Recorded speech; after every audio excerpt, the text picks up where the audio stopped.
ખાલી મળશે તમને ગ્રેડ, નો ગ્રેડ એવું કંઈ આવશે નહીં. એટલે પહેલા અહીંયા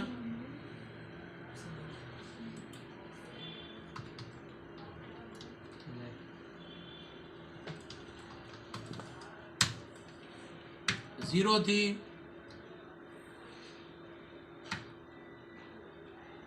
આમ તો 32 ટ્રાય કરું છું. પછી 33 થી 47,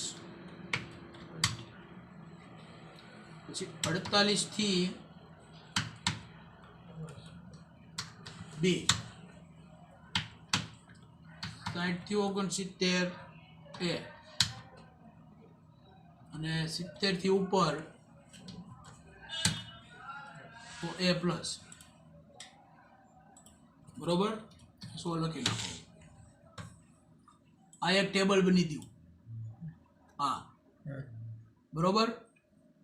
એના પહેલા સિલેક્ટ કરી લેવાનું આ ટેબલને. આ ટેબલની આ જે રેન્જ છે Q થી S જે આવતી હોય તે, એને એક નામ આપી દેવાનું. એના માટે આવવાનું રિવ્યુમાં, અને સોરી ફોર્મ્યુલામાં. અહીંયા કમાન્ડ છે ડિફાઇન નેમ. આ નામ લખેલું કે જ્યાં લખી નાખીએ આપણે GRD એટલે ગ્રેડ 1, ગ્રેડ 1 ને ખાલી ગ્રેડ લખો GRD. કોલમ નંબર 2 અને કોલમ નંબર 3 માં શું છે? ગ્રેડ લખેલા છે. હવે અહીંયા જવાનું.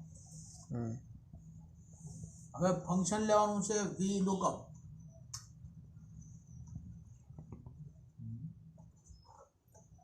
હવે લુકઅપ વેલ્યુ, તો કે લુકઅપ વેલ્યુ ની અંદર આપવાની આ રેન્જ, પછી કોમા, લુકઅપ ટેબલ એરે, એનું નામ આપણે આપ્યું છે GRD, પછી કોમા, એનું કોલમ ઇન્ડેક્સ નંબર. એટલે તમારે રિઝલ્ટ લાવવાનું છે કઈ કોલમમાં છે, તો કે કોલમ નંબર 1, કોલમ નંબર 2 અને કોલમ નંબર 3 માં. અહીંયા લખી નાખવાનું 3, કાઉન્સ કરી દેવાનો પૂરો, આપવાનું એન્ટર. અને આને હવે ખેંચી લેવાનું.